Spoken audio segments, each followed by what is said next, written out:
Oh, oh, oh, and Merry Christmas, friends. James Corbett here, CorbettReport.com.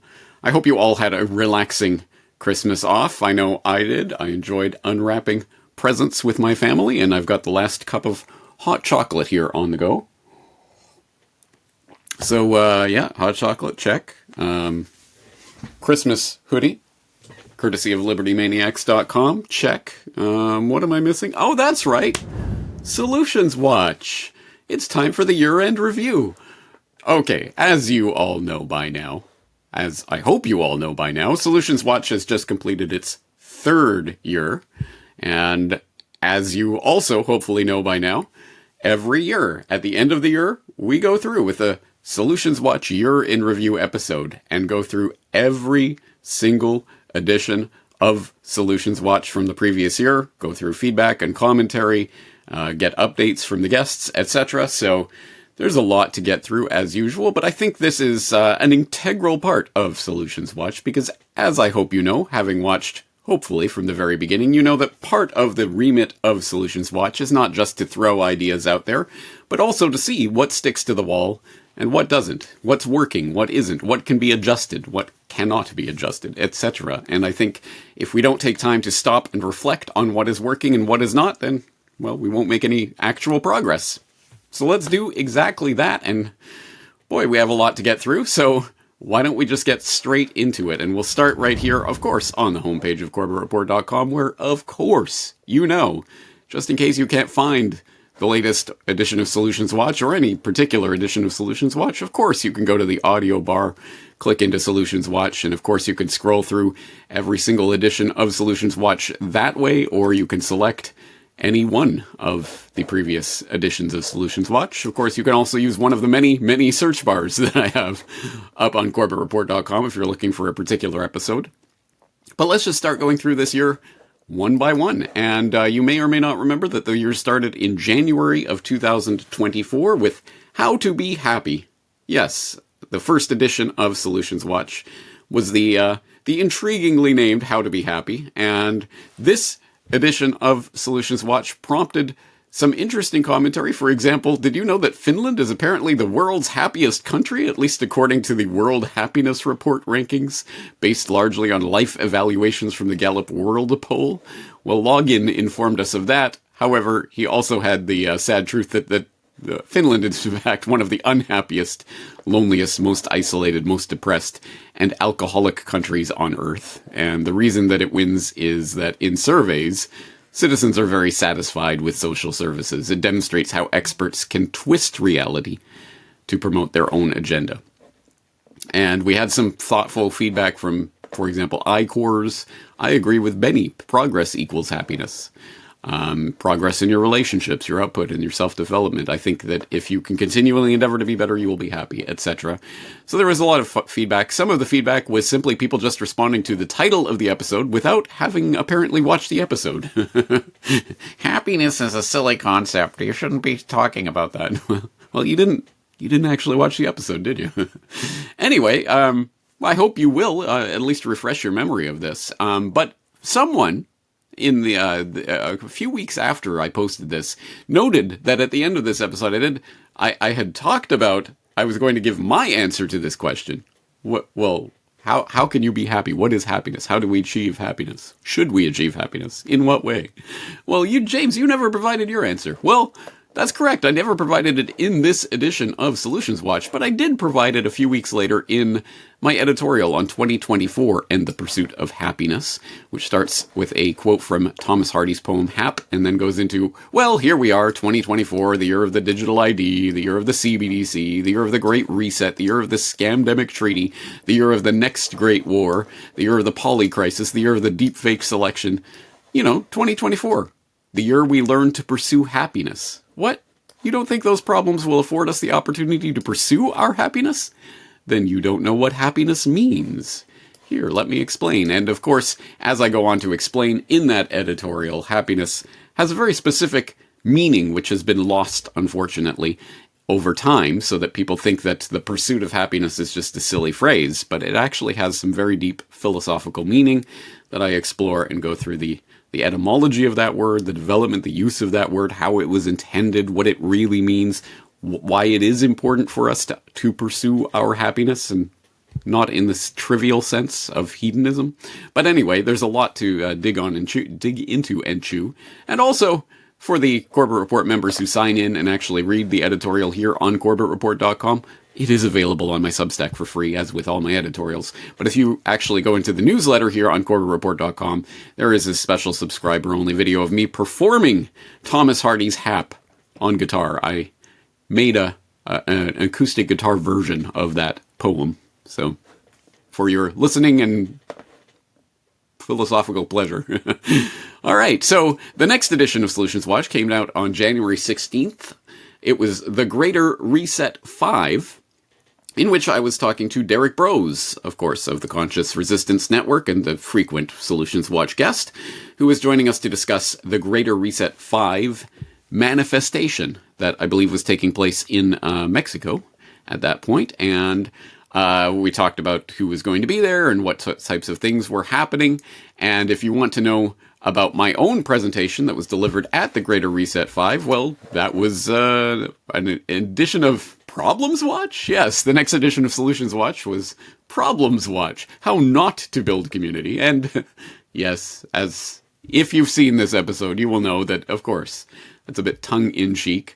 I took the opposite approach. Well, instead of presenting solutions and telling people how to build community, I instead demonstrated how not to build community and went through the 10 tips for basically failing to build community. And then, of course, I flipped it on its head and it became Solutions Watch, and I talked about how to change that into how to actually build community. So I think that was a pretty important presentation. I hope you will check it out if you have not done already.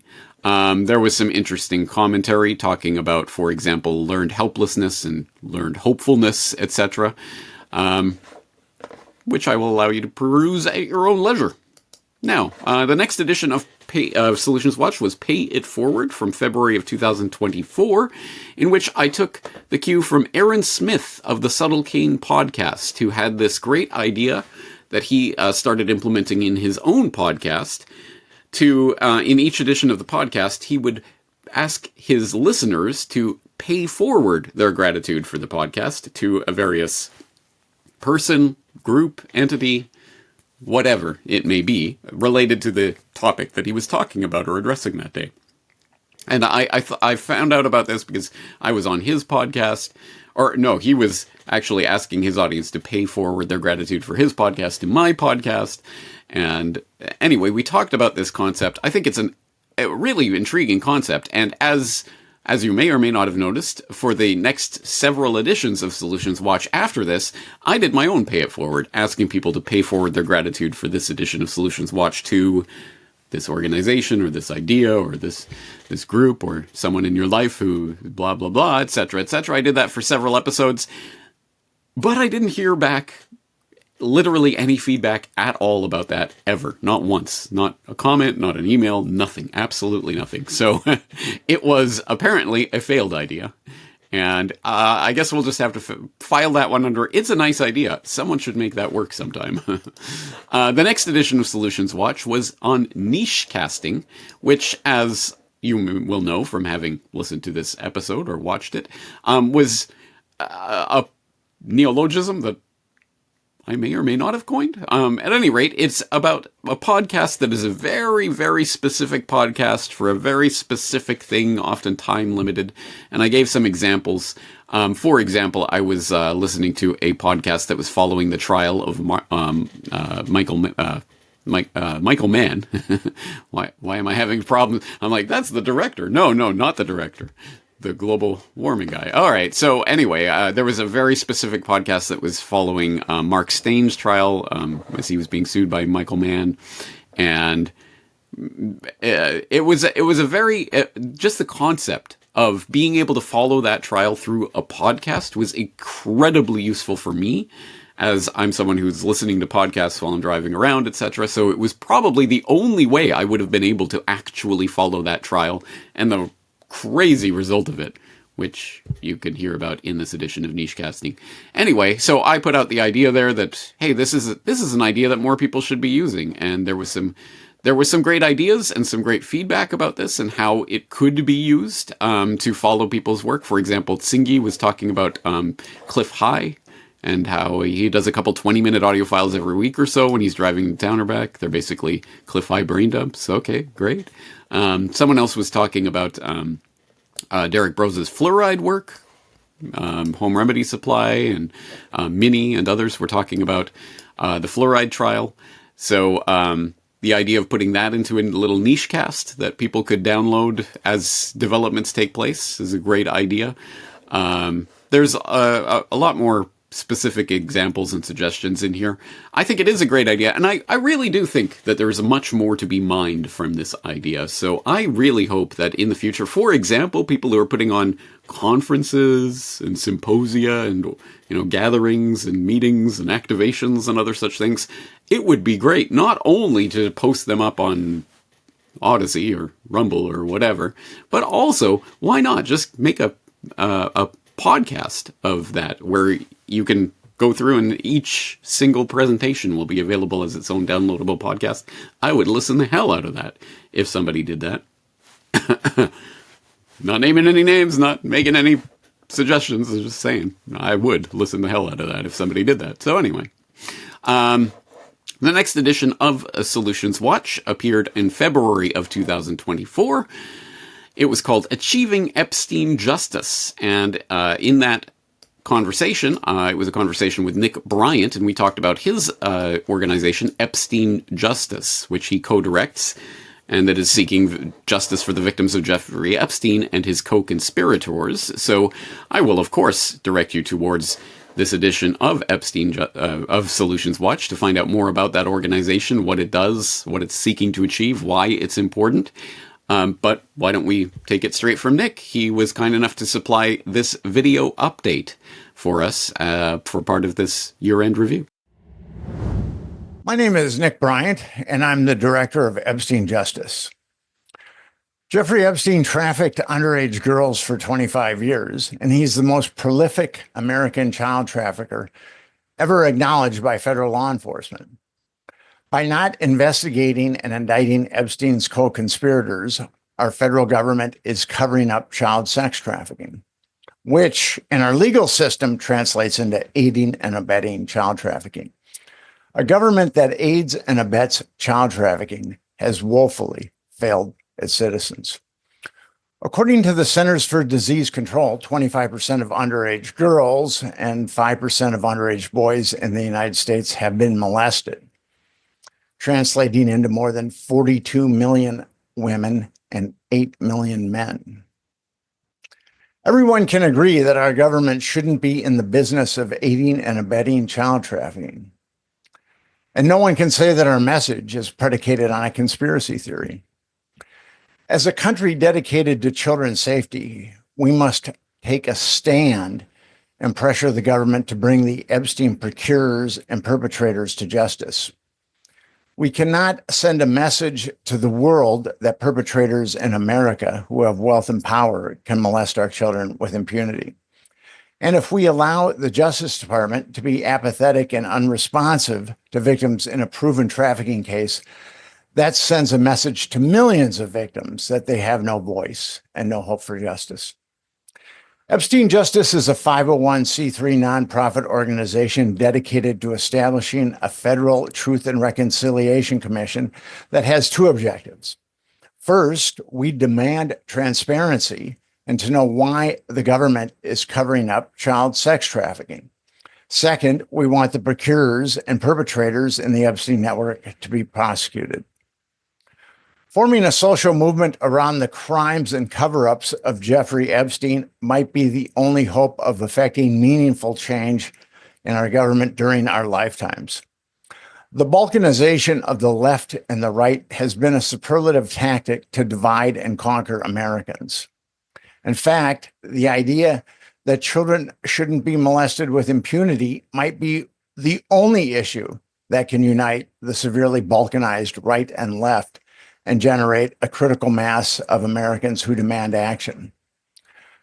The Republicans and Democrats are equally guilty of covering up the crimes of Jeffrey Epstein. The Justice Department, under 4 presidential administrations, George W. Bush, Barack Obama, Donald Trump, and Joseph Biden, have failed to indict the perpetrators and procurers in Epstein's pedophile network. Epstein justice is not about politics. It is about the protection of our children. As Americans, we need to know why 4 presidential administrations have covered up the crimes of Jeffrey Epstein and his cadre of co-conspirators. This year, we started Epstein Justice Town Hall Forums, which will enable us to build a nationwide infrastructure. I realize that Epstein justice will be a difficult road to hoe, and the apathy of Americans may seem insurmountable. But we at least need to try, not only for the sake of our children, but for the sake of our society. This is a battle for the soul of America. So please transcend your apathy and cynicism and visit EpsteinJustice.com. Again, EpsteinJustice.com. And thank you. Thank you to Nick Bryant for providing that update, and people who are interested in Nick Bryant and Epstein Justice in general can, of course, follow the link from the show notes of that edition of Solutions Watch back to his organization to find out more about what he's doing. So let's move right along to the next edition of Solutions Watch, which came out February 27th of 2024, How to Stop the WHO. Of course, as people will, hopefully, in my audience, will remember, the World Health Organization was putting together its Scamdemic Treaty throughout much of the year, and there was a lot of activism and motion and movement around rallying against that idea. So that was addressed specifically in this edition of of Solutions Watch. And if you want to know how that went, well, I do have an update on that from Solutions Watch guest Meryl Nass coming up later in our review here. So let's move on to the next edition of Solutions Watch, which was Corbett on Quartal, which came out on March 6th of 2024. And of course, this harkens back to a Solutions Watch from 2023 that I did on the concept of decentralized communication, where we looked at a number of different ideas, Bastion, Nostr, Minds, and Quartal, and looked at how they can be used to provide some, if not uncensorable, at least less censorable forms of decentralized communication. So if people want the sort of the basic background on Quartal and what it is and where it comes from, they can see that edition of Solutions Watch. But that was followed up in March of this year with my conversation with Mike Swadek, who took it upon himself to create a Corbett Report mirror on Quartal. Yes, for those who don't know, there is a Quartal mirror of the Corbett Report, and everything that I post gets mirrored over here, and Mike is very good about that. In fact, he will often get in touch with me if I've got a wrong link or a wrong MP4 file linked up on the website or something like that. He's usually the first to let me know, because he is busily mirroring all of this information over on Quartal. And yes, it really literally is everything. So if you want the latest newsletter, for example, well, the editorial is right here on Quartal, and you can go and read through it to your heart's content. So that's a very, very handy resource. I'm very grateful for Mike for putting that, together. And Mike was kind enough to provide a video update about the Quartal project in general, and specifically Corbett on Quartal and how it's going. Hi, it's hard to believe Corbett's been on Quartal for a whole year now. The site includes all the best of Corbett Report, which you find these days at the start button. Also, everything from open source education and the entire last 12 months of content from Corbett Report. We also have a new search facility in the header of all pages that was done by a supporter who goes by the name Unregistered. So check that out. We're also now using a Q app called QShare to publish the audio files and also PDFs, which we're using a lot more of now, instead of links to web pages that could be disappeared. We have about 360 episodes on Quartal now, and that's approaching twice as much as we started with a year ago, so that's pretty cool.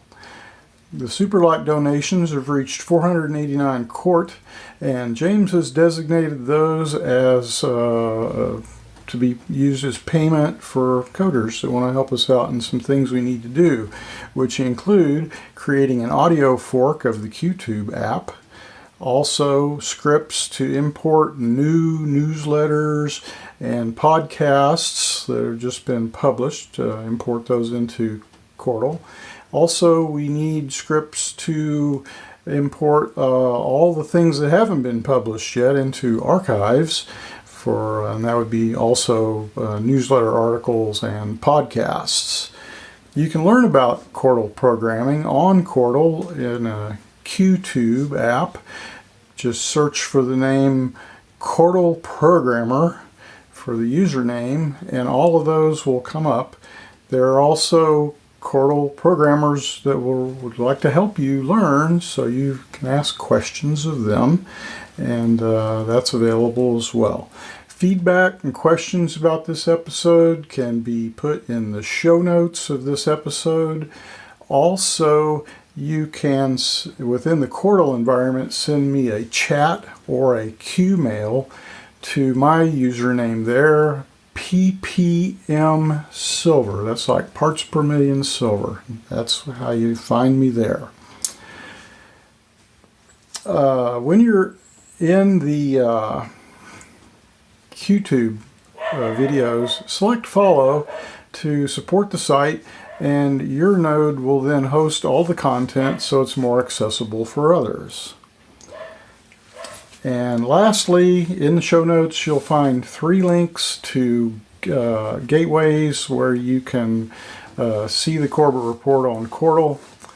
My 3 minutes is up, so y'all have a nice year.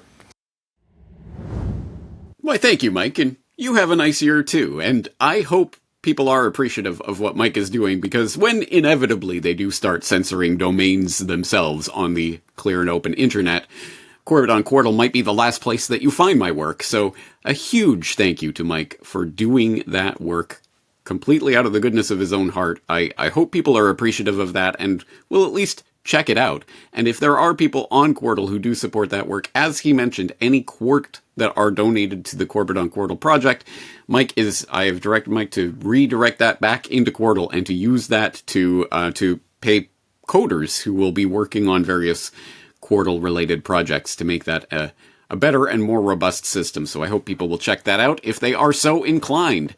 Let's move on to the next edition of Solutions Watch, which came out on March 12th of 2024, Winning the Meme War, in which I talked to a couple of different guests about the meme wars, as it were, Rick Fry and Ann Gibbons.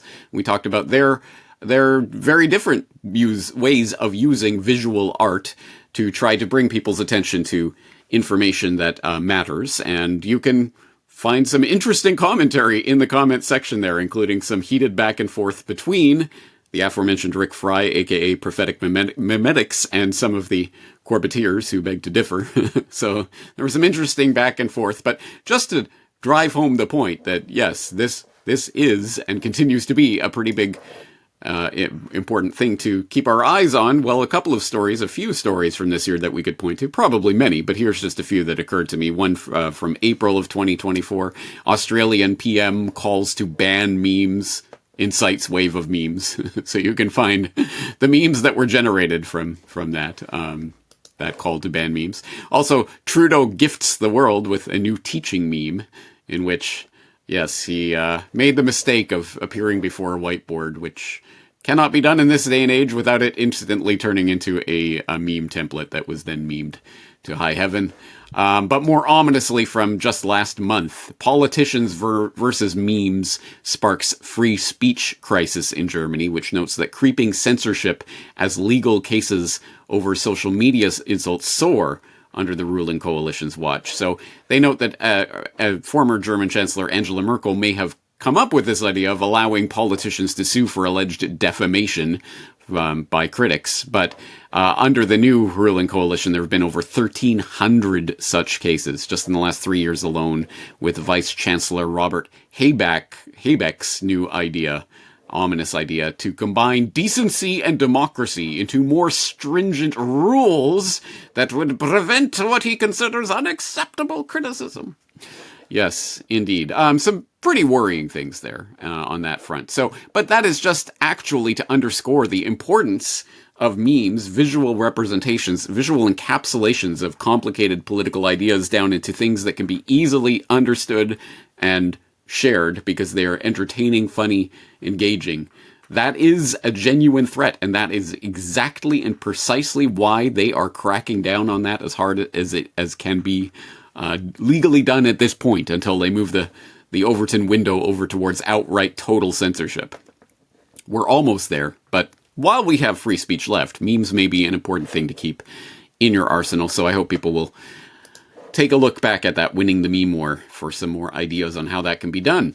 Let's move on to the next edition of Solutions Watch on guerrilla marketing, which I hope you will recall is a conversation featuring and centering on Ernest Hancock of freedomsphoenix.com and his incredible guerrilla marketing idea. We looked at a few different ideas. We talked to him, for example, in a previous Solutions Watch about his newspaper template for people to download and create their own local newspaper and distribute that out. Well, this time we were talking about the trash can flyers that he came up with. This really remarkable and effective little idea for how to grab people's attention in the most interesting way possible. If you don't remember what the trash can flyer is about, please do reconsult this edition of Solutions Watch. I think it's worth your time and attention. Some of the feedback included from Ernie, who included the link which includes links to download the templates that can be edited for local uses. And so you can start your own trash can flyer campaign if you like. Also, he has the newspaper templates that are available for download. Some excellent activist tools that I hope people will take advantage of. And he shows exactly why this is so effective. It does grab people's attention. And he included a link to this news report, which shows that, yes, these trash can flyers certainly do grab people's attention. And, well, they definitely get some media publicity whenever he does this campaign. So anyway, it's good to know. And so there was a lot of commentary of people with various ideas for things that you can do that are relatively simple, that can pass the word on in a effective way. For example, Troy notes business cards and flyers are super easy and reasonably cheap. He also notes the light paper is an excellent example of truth or news and also has an Irish version, lots of local, but plenty global, and of course what comes around. And people will remember that from my previous edition of Solutions Watch on newspapers, I did talk about the light paper. So, yes, I hope you are familiar with that. Anyway, also Abby wrote, I'm thinking to write some messages on good old cash while I still can, as in paper money, only it's plastic now, and put it into circulation, like wake up, CorbettReport.com, or they will kill cash sooner than you think, do your research, or they know who you slept with last night and where you are right now, sever yourself from the matrix, or whatever. And, yep, that's a time-honored old tactic that people have probably come across, various messages scribbled on their cash, at least back when people used to use cash. Susie Alchemist also came up with an idea like that. A nice little attention getter is a shiny finished flyer printed to look like a UK 20-pound note on the one side, and on the other side, a few reasons are given as to why we need to keep cash going regarding CBDCs. Our notes are now plastic, no longer paper, and so the flyer has that shiny finish, and when folded, money looking side out, money side looking out, and left on the bus/train or dropped on a shop floor, it looks just like a genuine 20 quid. People inevitably will pick it up, and though in some cases may well throw it away again in disgust. What? It's not real? In other instances, I'm sure it gets attention when unfolded. I know I was impressed when I first saw it. So there's lots of great little ideas like that, and I'm glad people are sharing them. I hope people are making use of them in their own activist efforts.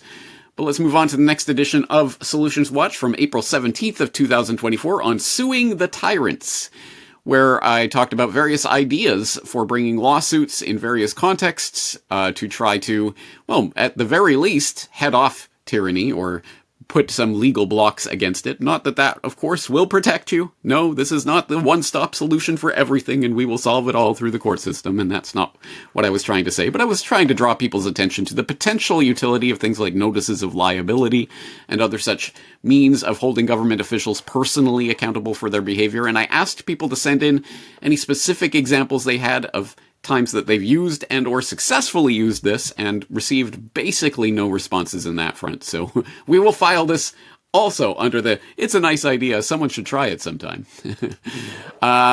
Next edition of Solutions Watch was How to Defeat a Gatekeeper from April 24th of 2024. One of the shortest, simplest, punchiest Solutions Watch I've ever put forward, in which I make the very simple point that the only gatekeeper who can possibly gatekeep your mind is you. And you can get around any supposed gatekeeper that exists out there simply by ignoring them, going around them, not listening to them, not obeying their orders, not to look into this or that thing.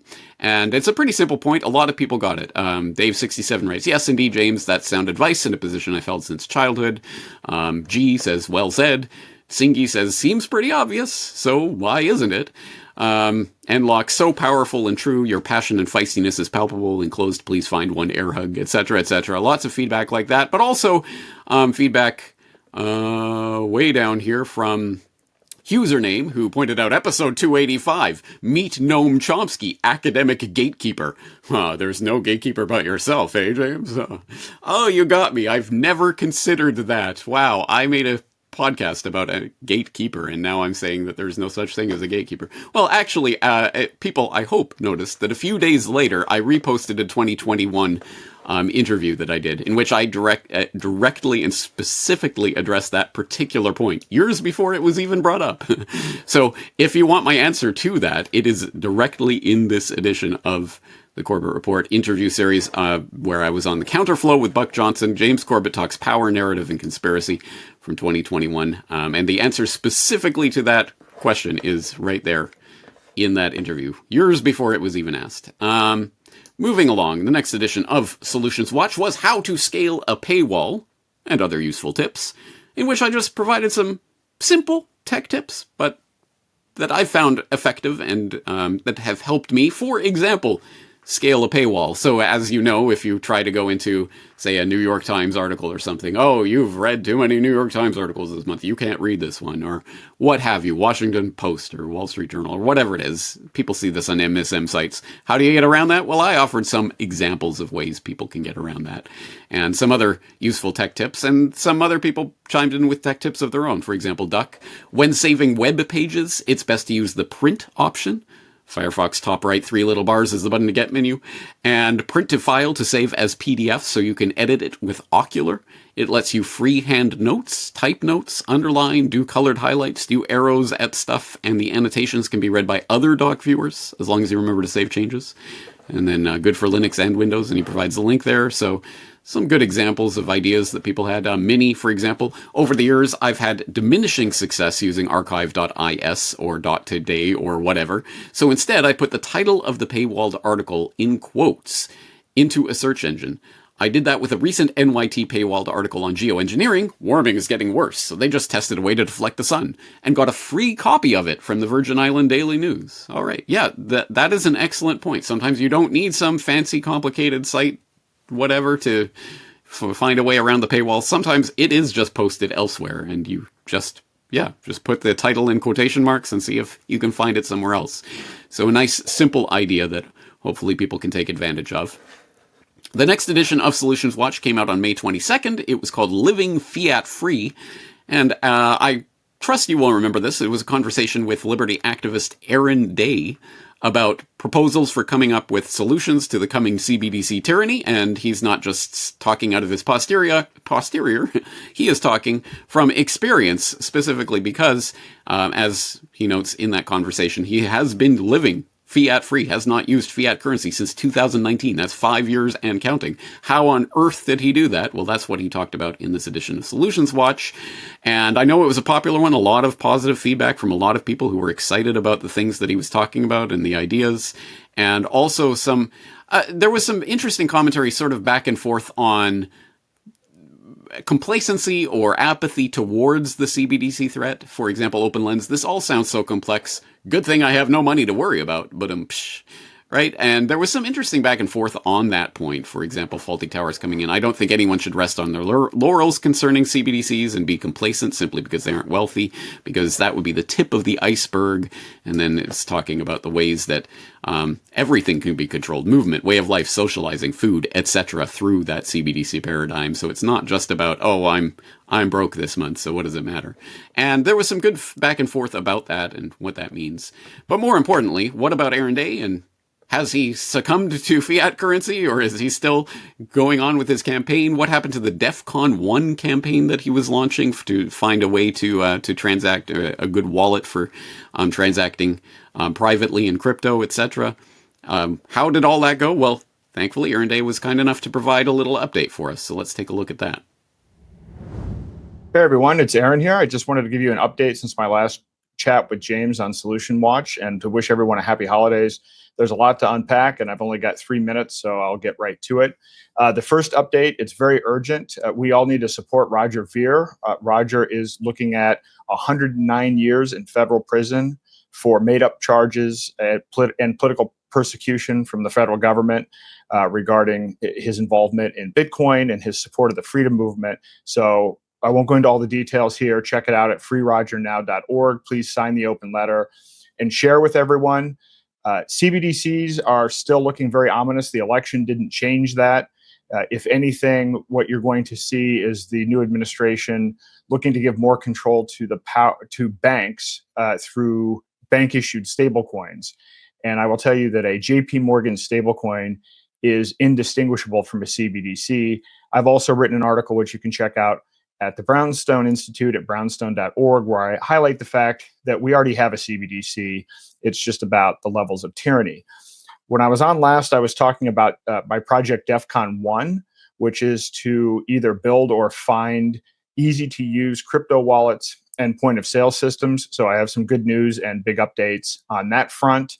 I've started to work with and have partnered with Cake Wallet, which I believe is the best wallet out there. It's an open-source wallet that works with multiple cryptocurrencies. As I indicated last time I was on, there's now a real urgency for privacy coins because most cryptos like Bitcoin and Ethereum can all be tracked. So Cake Wallet was built for Monero, has several other coins. It will be adding Zeno.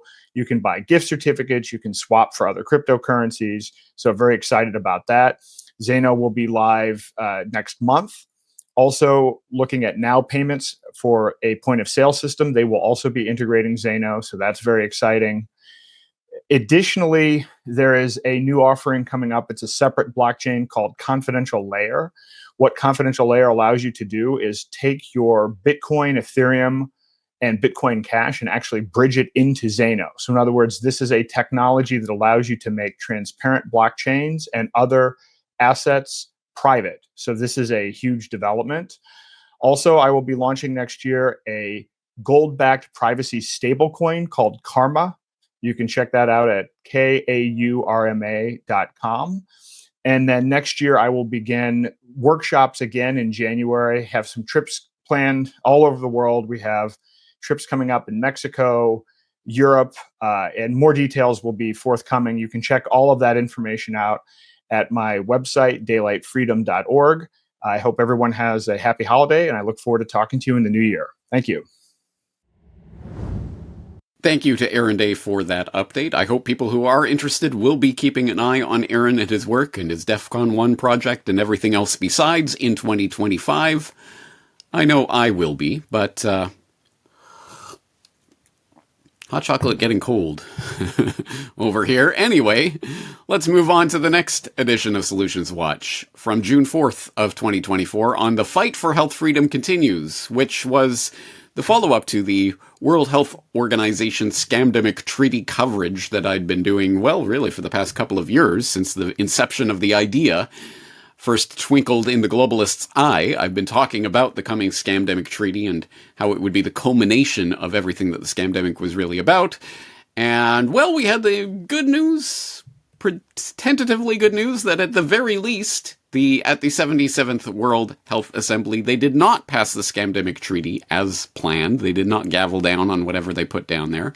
The amendments to the IHR were adopted, but the World Health Assembly did not adopt a scamdemic treaty, and negotiations would continue ongoing. So the globalists certainly did not get everything they were looking for at that 77th World Health Assembly, which was really the 75th anniversary of the WHO. It was going to be the big unveiling, the great celebratory event. They did not get that. And so I talked to James Roguski about what he felt about that. But the real update here is towards just the tail end of the year, we had this incredible news. The pandemic treaty negotiators conclude their week-long meeting in Geneva right now without an agreement. Ding dong, the treaty is dead. And this comes from doortofreedom.org, noting that the continuation of the intergovernmental negotiating body, the INB's resumed session of its 12th official meeting, is yet another dud. Amid a desperate attempt to pull a rabbit out of a hat and conclude some kind of pandemic treaty this week, this was a few weeks ago now, to be rapidly followed by a special WHO meeting of either the World Health Assembly or a Council of Ministers to adopt the treaty, the best laid plans of mice and men have again fallen through, which notes that this special emergency resumed rush session from December 2nd to 6th ended in, well, essentially disaster. They did not agree on a treaty. They did not sign on any dotted line. Nothing was agreed. The can was kicked down even further down the road. But as Meryl Nass points out in this update, meanwhile, the House Oversight Select Committee report and its after-action review, which I hope you have read by now, on the pandemic, panned the pandemic treaty, saying it was bad for the U.S., and that if it was adopted, it should go through the Senate confirmation process, which means that at least for the U.S., the pandemic treaty is a total bust. The U.S. will not become a party. And Meryl rightly takes some credit for that with the help of many others, as she was at the forefront ringing the alarm and getting activism, really, literally traveling the globe, talking to parliaments and doing all sorts of activism to raise attention and awareness to the issue. And the negotiators will continue their meetings through the end of May, but they know the U.S. will not be a party, which puts a damper on their plans. It sure does. So this is a great example of a Solutions Watch, I think a Solutions Watch success. No, it's not like they've rolled over and died and they've gone away and the globalists are done forever and we can all just go back to eating cheeseburgers and drinking beer and partying for the rest of our lives. Of course not. Don't be silly. But people standing up en masse, becoming aware of and active on issues can make a difference. They do need our consent, at the very least, our passive non-resistance to, oh, okay, whatever, there's nothing we can do. When people stand up, they can make a difference. And that is an important thing to realize. They do need our consent and our support to go ahead with their plans, which is why they spend so much time trying to manipulate our news feeds and get us to want the solutions that they're trying to shove down our throat, which are not solutions at all. So anyway, yay. Let's move on. The next edition of Solutions Watch on June 10th of 2024 was about replacing Hollywood. Why do we need they, them, those to feed us our entertainment through the Hollywood industrial complex, which we know is a despicable and horrible place where child abuse and all sorts of other things thrive? Why do we need Hollywood entertainment to make us think and understand and feel and do all the things that humans naturally do? Yes, we do need stories, and we do love entertainment and stories as a way of understanding and coming to a better understanding of our lives and our worlds. That's a good and healthy thing, but it is not good that that has been monopolized, essentially, or at least cartelized by the Hollywood sleazeballs. So how do we get around that? Well, we talked to Tees Snyder, an independent filmmaker who managed to make a professional feature-length film called Hold Me without any studio support whatsoever, and then released it for free. You're welcome very much. And so we talked about that film, about the idea of replacing Hollywood, what people can do.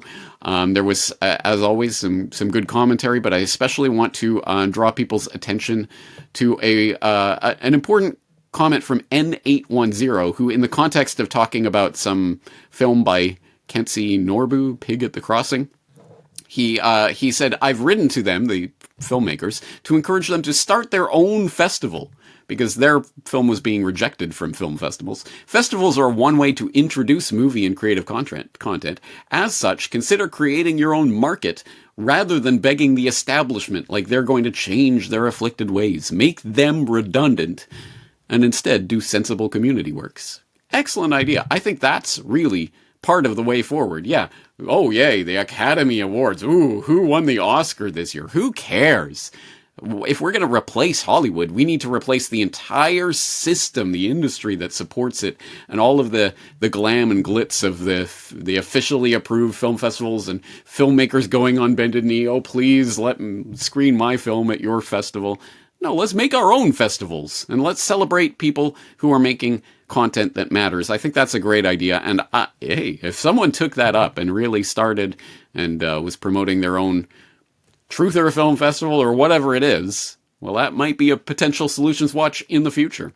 But in the meantime, well, how about Teese? And what is he up to right now? Well, Teese Snyder was kind enough to film a short video update about where he's at and what he's got, what projects he's working on currently.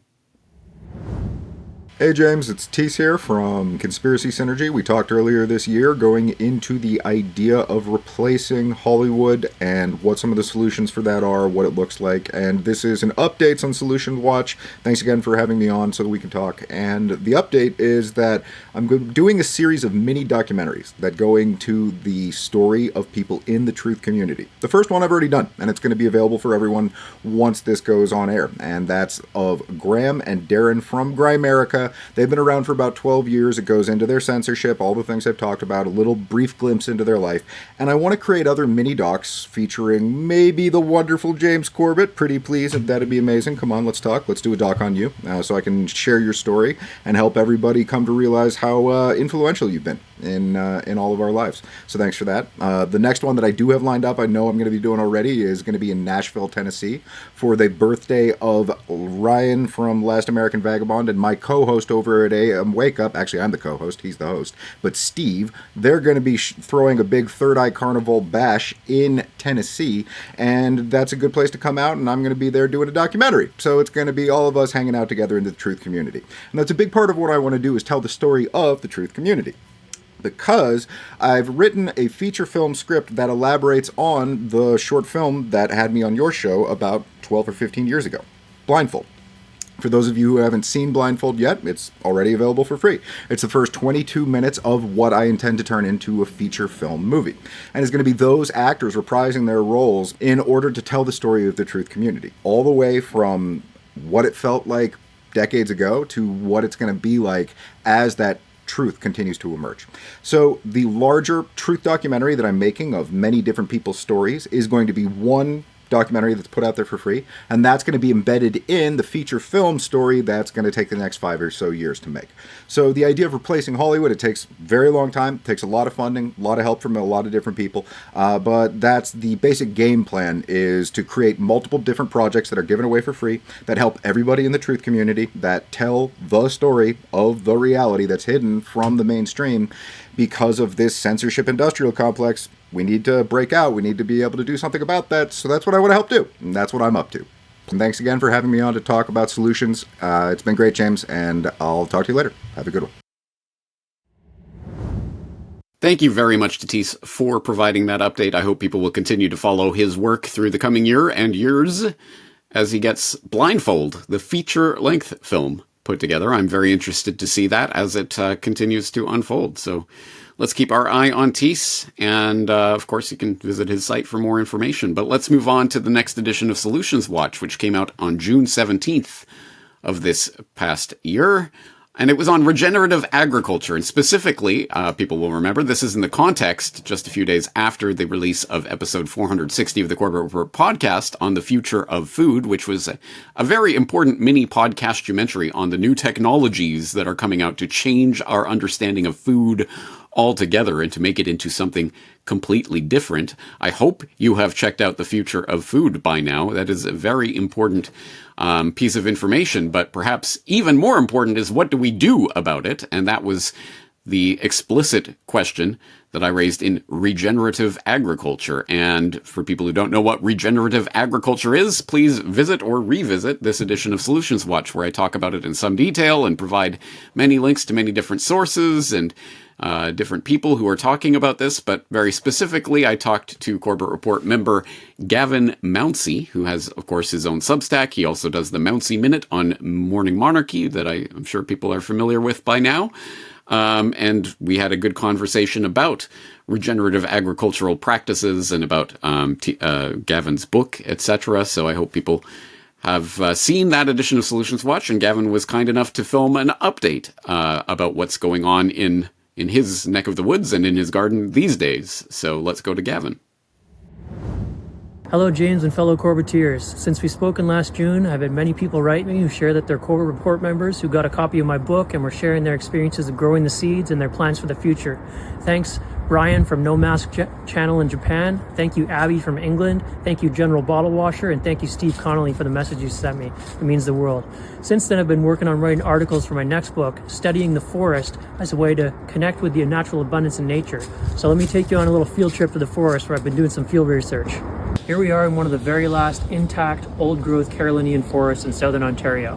Now, why that's significant is as someone who's studying regenerative agroforestry, or food forest design, I can come here and see nature's original design structure for how these trees grow together with each other.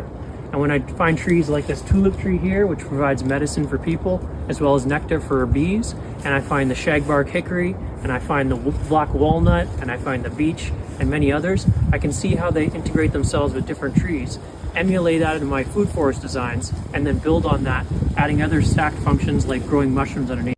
This here is a shagbark hickory tree. These are a very long-lived tree. They can live over 300 years, producing nutrient-dense and delicious nuts that resemble pecans for over 200 years of their lifespan. These trees don't require pesticides, herbicides, tilling the ground, irrigation. They produce a copious amounts of food with very little effort. If you look for these trees up in the northern areas of the Norfolk County of Ontario and by Lake Huron, you'll find unnaturally high concentrations of these trees alongside many other food and medicine plants that were planted by Indigenous peoples hundreds of years ago. So this tree was used in regenerative agroforestry as part of Ontario's ancient history. This is something we can learn from for producing food in the future. This here is an old-growth tulip tree, one of the tallest members of the Carolinian forest. It can provide medicine for humans as well as habitat for birds of prey. And if you have bees, the amount of nectar these flowers produce is amazing. And this is a wild pawpaw tree. This tree is one of the trees that you can grow as an understory tree underneath your super canopy trees like tulip trees and your nut trees like shagbark hickory. So we create a multi-storied ecosystem that's producing food for humans as well as habitat for non-human beings. And it's something we can gift to future generations. That's going to be the focus of my next book, allowing people and communities to create resilient food production systems that align seamlessly with the abundance of nature. I've been working on applying these concepts in my local community, and I can't share too many details on a project I'm working on yet, but these images give you a hint. And who knows, maybe an idea for a future Solutions Watch. You can use the discount code Embody the Solution for discounts on my book. All annual paid subscriptions to my Substack also get a free digital copy. If you check out my Substack, you're going to find in-depth articles on each of the species that I just talked about in the forest. And also, check out the Mountsy Minute, which airs the second Wednesday of each month on Media Monarchy with me and James Edmund Pilato. Here's to making 2025 a year of increased health and food sovereignty through teaming up with regenerative agriculture in the garden. Thank you to Gavin for that update, and I don't know what community food forest idea he's working on, but I, for one, am excited to see that and to see what develops in 2025. But let's keep rolling ahead. The next edition of Solutions Watch was from June 19th, and it was on winning the fluoride fight.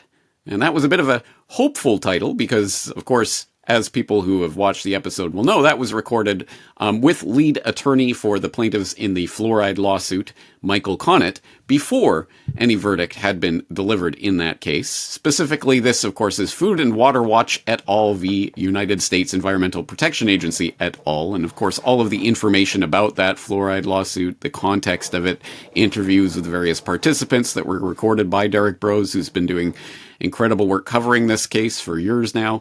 All of the information surrounding it was there in that edition of Solutions Watch. But this is another, I think, Solutions Watch success story where, yes, winning the fluoride fight indeed, because as people may or may not have seen, the remarkable decision that I think a lot of people would have poo-pooed before they saw it, fluoride in drinking water poses enough risk to merit new EPA action, judge says. And this AP write-up says that a federal judge has ordered the U.S. Environmental Protection Agency to further regulate fluoride in drinking water because high levels could pose a risk to the intellectual development of children. And they go on to say it's not certain that the amount of fluoride typically added to water is causing lower IQ in kids, but the judge concluded that mounting research points to an unreasonable risk that it could be. And then they cite Ashley Mallon, a University of Florida researcher who has studied the effect of higher fluoride levels in pregnant women, who says this is the most historic ruling in the U.S. fluoridation debate that we've ever seen. Well, yes, I think it is. And yes, it's certainly, again, it's not a 100% total victory. It's all out of the fluoride, all out of the drinking water tomorrow. But it is an incredible about face, and I hope people understand the significance of this in its context. If not, type fluoride into the Corbett Report search bar. I did lots of coverage of this issue back a decade plus ago that sets the context for it, specifically in the United States. But I will note a couple of things. I mean, one, yes, this is just even raising this subject in a serious way with gravitas, with a federal judge ruling on this, is an incredibly important thing. Again, specifically because, do you remember when the CDC called water fluoridation one of the 10 greatest public health achievements of the 20th century? Yes, back in 2015, they were able to get away with that, and most people would just blindly have believed it. After the scamdemic, however, and people suddenly put on their thinking caps, hey, maybe we shouldn't just take such pronouncements at face value. Well, that kind of undermines that. Yeah, hey, I wonder why most of the rest of the world doesn't fluoridate their water, but the U.S. does, and it's one of the greatest public health achievements of the 20th century. I wonder if there's something going on here. But also, you will note that in this AP article, I think they completely mischaracterized the actual ruling. So, of course, I will provide the link to the actual ruling itself so people can read through it for themselves and come to their own decision. But I read this as the court finds that fluoridation of water at 0.7 milligrams per liter, the level presently considered optimal in the United States, poses an unreasonable risk of reduced IQ in children, which is, I think, considerably stronger than the way they characterize it in this AP whitewash. But anyway, again, do please read through this ruling at your leisure. I think it's an important and landmark case, and it comes with some real implications for water fluoridation in the United States and elsewhere going forward. It doesn't mean that it's all gone overnight, but there is a change in public understanding of this issue that is taking place, and we would ignore that to our own detriment. Someone, again, who is covering this issue and has been from the very beginning, Derek Brose, wrote a very, very good summary article. With fluoride back in the news, Americans are once again being told to trust the science. And he goes through and talks about the context and history of this case, the ruling, what it means, and what it might mean for a potential RFK-led HHS, etc.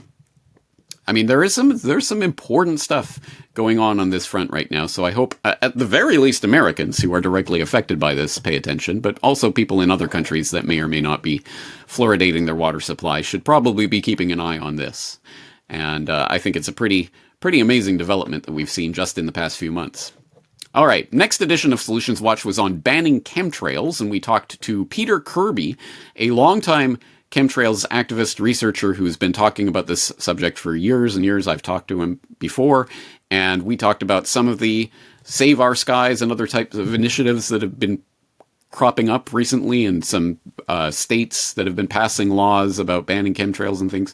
Some really interesting updates, although here's the update that I got in my email inbox after posting this. zerogeoengineering.com, easy for me to say, which was mentioned in this episode, specifically wrote in to say the program mischaracterized zerogeoengineering.com. Our website strictly uses legal and legislative terms and avoids clickbait and conspiracy language, etc., etc. So they just want you to know, if you're a Corbett reporter and you're one of those crazy, kooky conspiracy theorists who talks about chemtrails and what have you, zerogeoengineering.com doesn't want anything to do with you, and they don't want you to click on their website or promote their work in any way whatsoever. Lesson learned.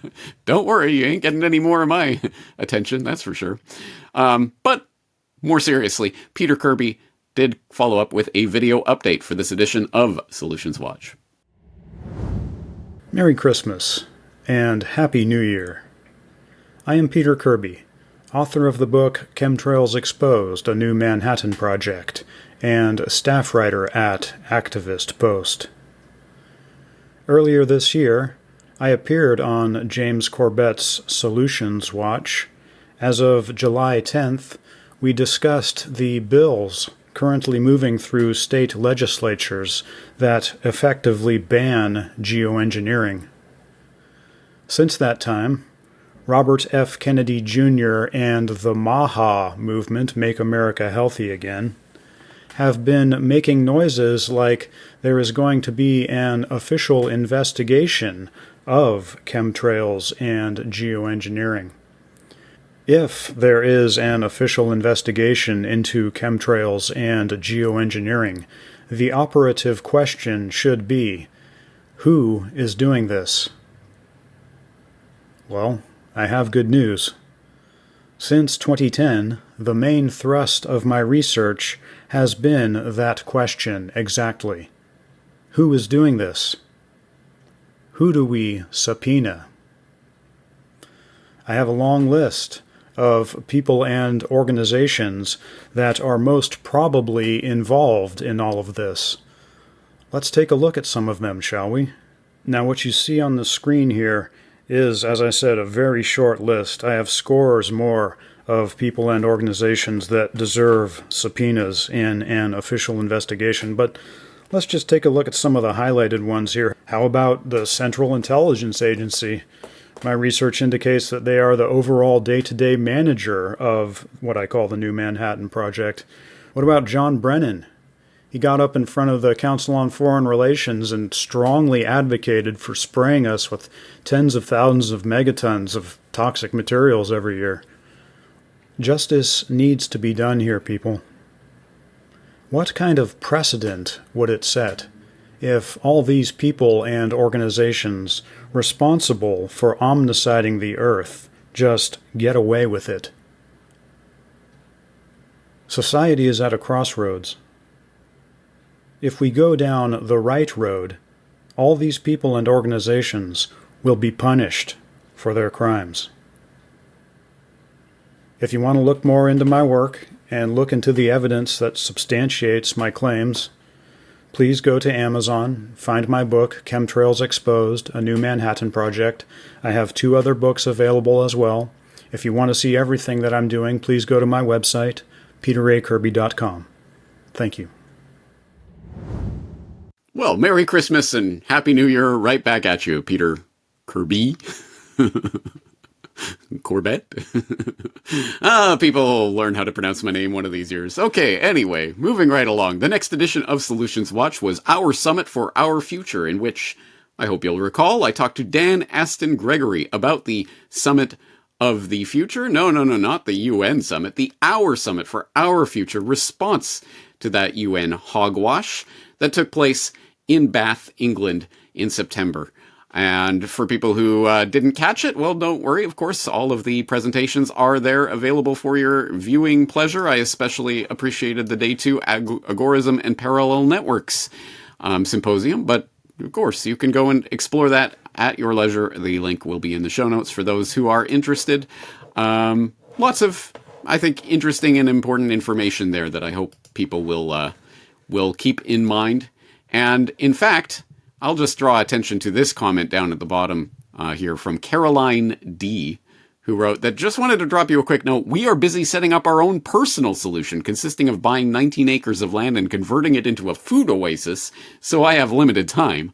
I try and watch all your Solutions Watch episodes. Appreciate you concentrating on what we can all do and how people are organizing to create a truly wonderful world. Thank you for that, Caroline. And if you have any updates about what's going on, drop them here in the comments. I'd love to hear about them. I'm sure other Corbett Report members would as well.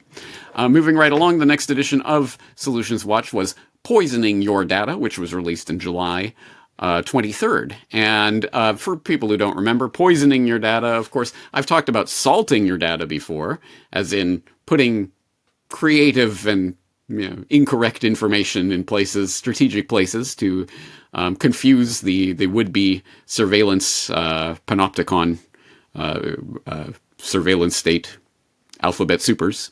But poisoning your data is a different thing. Well, what about data, for example, that's being snarfed up by all of these large language models and others that's incorporating you into these AI models? Is there a way that you can, for example, stop AI from taking your visual art and using it to train its own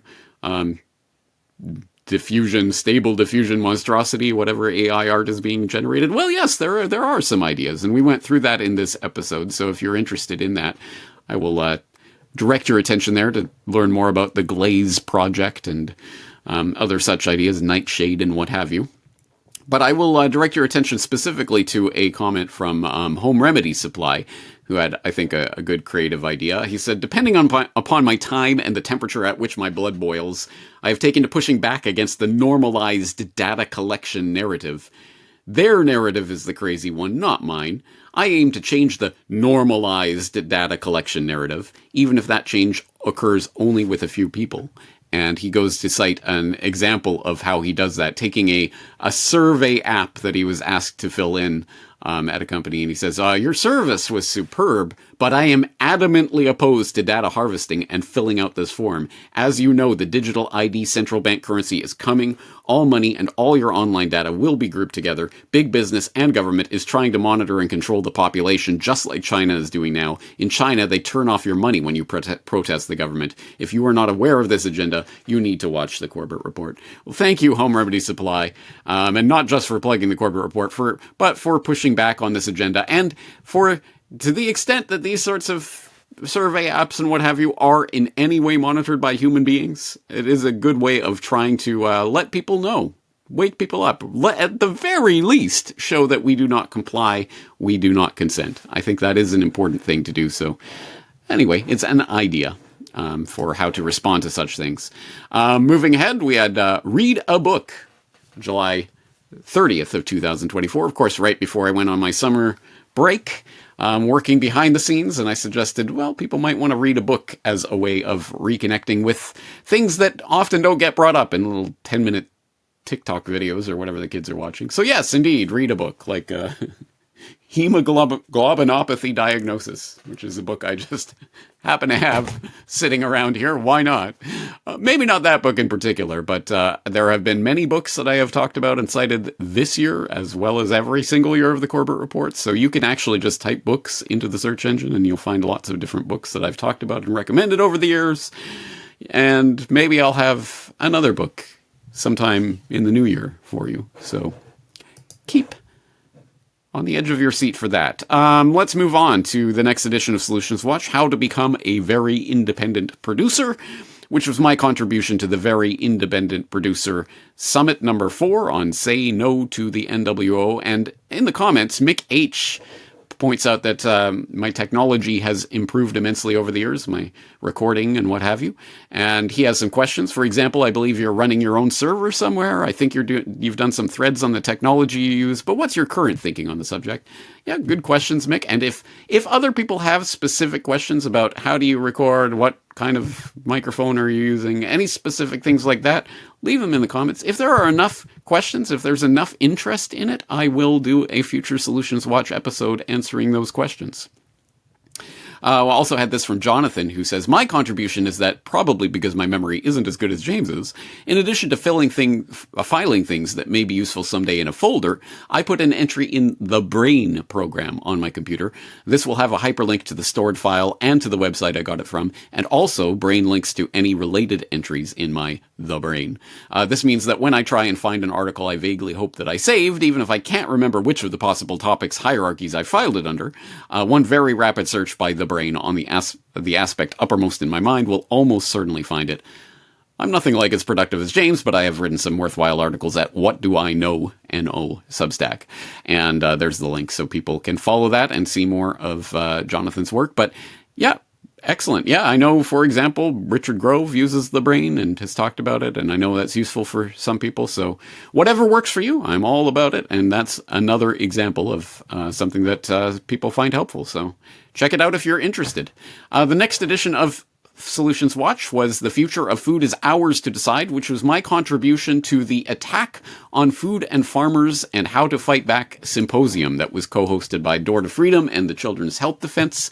And it was a 2-day symposium, hours and hours and hours of presentations that are definitely worth checking out. And, well, in addition to my presentation, which I hope you did check out, obviously talking more about that future of food that has been on my mind recently. There is many presentations by many people that is worth your time and attention. Obviously, for example, previous Corbett Report guests like Catherine Austin Fitz and Patrick Wood, but I also very much appreciated Andre Lou's presentation on healing our farms. Another standout for me was, for example, Alexis Baden-Mayer, who talked about Big Ag. The Farm Bill exposed Big Ag's push for fake food, so that was a good one. There's lots of good talks in here, so I hope you will check it out. And hey, it's New Year, you're on break. I'm not going to be producing anything for at least a week or so, and so sit back, relax, enjoy some videos about food and farmers and how we can take our food supply back. I think it would be a good investment of your time.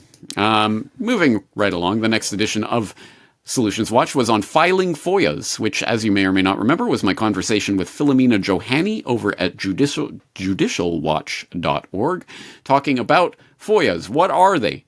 How do you go about filing them? What kind of information can you get from them? What has been pried out from the government through FOIA requests in the past? What have we learned as a result of Freedom of Information Act requests? And just as an example of how this is a continuingly relevant and always relevant story, just in recent weeks, for example, we had this from National Security Archive. And National Security Archive files a lawsuit against 12-year Freedom of Information backlog. Yes, suing the government because the National Archives and Records Administration is improperly, illegally sitting on records that have been FOIA'd for 12 years at this point. So important documents that, surprise, surprise, the government is sitting on. And yes, lawsuits can happen. And as we've seen with fluoride and other things, they can have an effect. So people can check that out. I'll put that link in the show notes. Another example of, in this case, not a FOIA, but at any rate, some information that was that came out this year that people have probably heard about, the RKI leak. And the file download associated with that has been making not only alternative media, but also the old establishment dinosaur media has even picked up on this story a little bit. Corbett Reporteers, attentive Corbett Reporteers, would already have been clued into this story way back by the end of September, early October, when I released my Replicon episode, and you'll remember that one of the speakers in one of the presentations there was talking about the RKI files before it blew up into a big story, at least in the English-speaking media. Next edition of Solutions Watch was November 13th, How to Verify a Quote. And as you'll recall, I went through a question someone had written in to ask about this quote that they were looking at, that they wanted to spread, but is it real? How do I know? So rather than simply giving my thumbs up, thumbs down verdict on that quote, I went through step by step. How can you find the source of the quote? What kinds of resources are available out there, and how can you pin it down? Also, I think it should be obvious, but I think the reason that we do this is so that we actually have solid information, so that we don't lie for our truth or, good enough. I know that the idea of this quotation is true, so it doesn't matter if it's actually a real quotation. No, I'm not going to lie or spread false information in the event, and just because I feel like it feels like the truth. No, I think it's incumbent on us to use real, verifiable, true information that we can document and source so that we will be more effective in our information dissemination efforts. And as part of this episode, you will recall, I put out the task. I put a little contest out there. The first person to verify 4 quotations that were being spewed in the comment section by Corbett reporter E.J. Doyle, to verify those quotes. Can you source them? Where do they come from? Are they sourceable? The first person to do that would win a Corbett Report cap, and there were a couple of takers. For example, AJ started the ball rolling, pointing out, for example, where the Paul Warburg quotation came from, although it had been subtly altered by E.J. Doyle to give a different meaning than what it actually means. But it was Corbett Report number CRM114 who won the cap with an exhaustive, very good deep dive, successfully and correctly finding all of the, sources or actually lack thereof of some of these quotes that are spurious quotations. As I say, one of the quotations altered to make it sound different than what it actually is, etc. So it is important to pin this sort of thing down and nip this disinformation in the bud. So CRM114, congratulations on your cap. I never heard back if you actually received the cap. I know that was sent out. I'm hoping that it has arrived at any rate. happy capping. And I hope people have taken the lessons of that edition of Solutions Watch to heart and are applying those lessons in their own information dissemination efforts. The next edition of Solutions Watch was on November 19th, Becoming Sovereign, where we talked to Benny Wills, of course, previous Corbett Report guest. You know Benny Wills by now. And we talked to him about the free Wills community that he has with 465 now and growing, free members of his community, learning how to thrive in a world that doesn't want you to, free courses to get started. And then there's, of course, the Sovereign Secrets paid membership community as well. And both of those are, of course, available at bennywills.com, so people can sign up for either one of them. But, well, why take it from me? Let's hear from Benny about his update and what's happened since our Solutions Watch episode. Hey everybody, Benny here. First of all, a big thank you to you, James, for having me on the Solutions Watch show again for the 5th time. That's amazing. It's an honor, and I don't take it for granted. And I'm also super grateful for all of you who have checked out my communities, both Sovereign Secrets and Free Wills, my free community, and for all the people who have signed up. It's been a really exciting few weeks. There's been an influx of members in both communities. Just getting the chance to talk to so many of you, the viewers, the fans of the Corbett Report, has been thrilling for me. And if you want to take your service to humanity to the next level in 2025, I will give you a roadmap to starting an online business that provides real-world value to real-world people and brings value to your life in return. You can sign up for Sovereign Secrets with a free 7-day free trial. So you can come in, check out the community, see what we're talking about, meet some members, check out the course, and come to a call. And if after 7 days you're like, I'm cool, not for me, no worries, you can walk away with no money having been exchanged. I hope your year is wrapping up well. I know December can be a weird month where things get foggy and you can kind of lose momentum on certain things. It can also be a little depressing for some. But let's start off 2025 on the right foot and get you into a place of action where you're helping people and getting paid as a result. Go to bennywills.com, check out Sovereign Secrets, get your 7-day free trial, and I'll see you in the new year. Thank you, Benny. Thank you for sending in that update. Looking forward to seeing what you do and get up to in the new year. But I am now literally officially out of hot chocolate. So it is time to wrap things up. And I want to get back to sharing the new year festivities with my family. So let's wrap it up with the final edition of Solutions Watch in 2024, other than this one. How use that RSS thing, which I hope you will recall was responding to someone who was saying, I don't really know how to use RSS. And so I went through and talked about RSS, what it is, how it works. I showed examples of different RSS news clients and news readers that people can use and how to use them and OPMLs and all of that fun stuff. And I am extremely gratified to hear from several different people that they have started using RSS as a result of that episode. So please do let me know how December went, my December challenge. Just try RSS for a month, see how it works. I'd like to hear about it. I did hear from other people who said, you know, I don't get it. It's not for me. I only visit a few websites anyway, so it's easier for me just to visit them rather than to get some RSS thing. Okay, fair enough. Certainly it's a workflow that won't work for everyone. It will work for some. If it improves things for you, great. I will note that the person who originally prompted this question came in to say, I still don't get it. So, okay, maybe RSS is not for you, but it is for some people. And I hope it does make things a little easier for people. As I know for me, as someone who keeps tracks of literally 100+ websites on a pretty much a daily basis, I need something like RSS to help me sort through all of that without going through social media middleman nonsense. But here's something. All right. So, as you may or may not have noticed, no one has ever talked to me about this, so I guess no one notices. But you will notice that I believe Solutions Watch is not available on the Apple Podcast Store. If you go to Apple Podcasts and you type in Solutions Watch, I don't think you're going to get it. You got to get my other podcasts that are up there, but not Solutions Watch. And I remember doing that specifically. I'm not going to upload Solutions Watch to Apple Podcasts, because screw them. We don't need Apple as a middleman to get RSS feeds. And I thought, people will figure it out, how to subscribe to this. Hopefully, most people don't use Apple Podcasts. Hopefully, people have different podcatchers. But for those who do, have you ever noticed that? Have you ever noticed you can't subscribe to this podcast there? Well, how do you do it if it's not on the Apple Podcast Store? Well, you can subscribe to any RSS feed at any time, even if you use Apple Podcasts as your podcast player. With the RSS feed, you can plug it in there. So I'll just show people where they can get that if they're interested. Of course, on CorbettReport.com, which you go to every day, unless you have a new RSS and follow it that way. And just hint, word for the wise, have you ever noticed my documentaries are all available down here at the bottom of CorbettReport.com?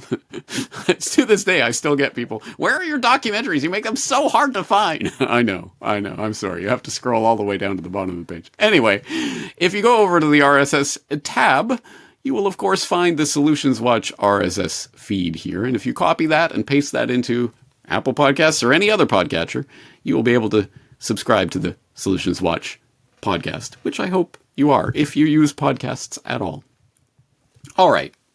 I'm done. That's a lot of information. I'm sure you're done. For the 3 people who have made it all the way to the end of this year-end review, thank you for being here and making this possible. Obviously, Solutions Watch is not about James Corbett. It is about what you guys out there are doing. So as long as people are out there doing things in the real world, affecting real change, I will do my part to bring attention to that and to shine a light on it, because I am grateful for the fact that there are people who are seeing through this agenda and waking up. As you know by now, I think that if not the death of globalism, at least the turning of the tide is happening, and it's happening because of people out there who are spreading the word.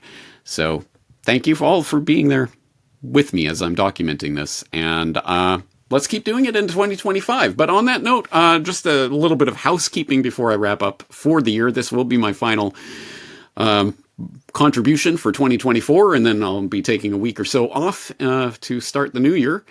So in the meantime, I will be doing a bit of housekeeping in the back end, and I will be deleting all the inactive expired members from my database. I don't want your email or your data or anything on my servers if you are not a member. You don't want it there either, in case whatever, it ever gets hacked or stolen or whatever. You don't want to be there. So I will be removing all the old members, all inactive expired members. But I do know that there are some people, because of the way that the system used to work before I got the website redesign, I had to basically keep renewing your expiry date every year, even if you were actually paying. So there are some people who are probably inactive members who are actually paying members. If that is you, please do log in, check your profile, see if you are listed as an inactive or expired member, because I will be deleting your account in the near future. If that happens, just let me know, we'll sort it out and I'll reinstitute you, but probably easier to get it done and bring it to my attention before that happens. At any rate, that's just something to note. If you are not an active paying member of the Corbett Report, you will be deleted from the database in the coming days.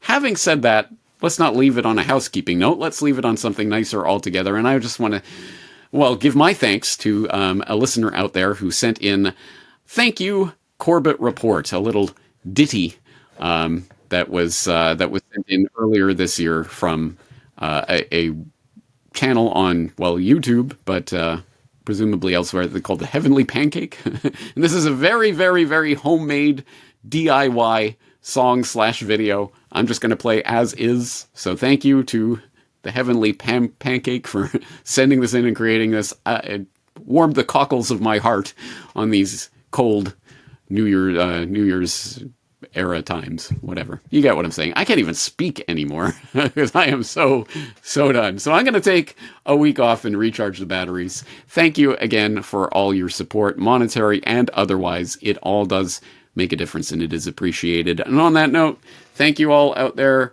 Looking forward to 2025. Let's do it together. See you soon. Who gets to choose what's in the news? The little box,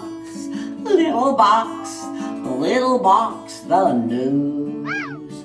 Talk about today and forget it tomorrow. Moving on to something new.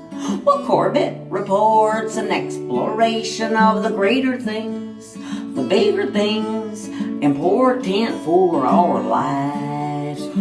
Corbett invites his audience to think with their own mind. We love you, James Corbett, and we love New World next week with Media Monarchy 2. Corbett reports an exploration of the greater things important for our life.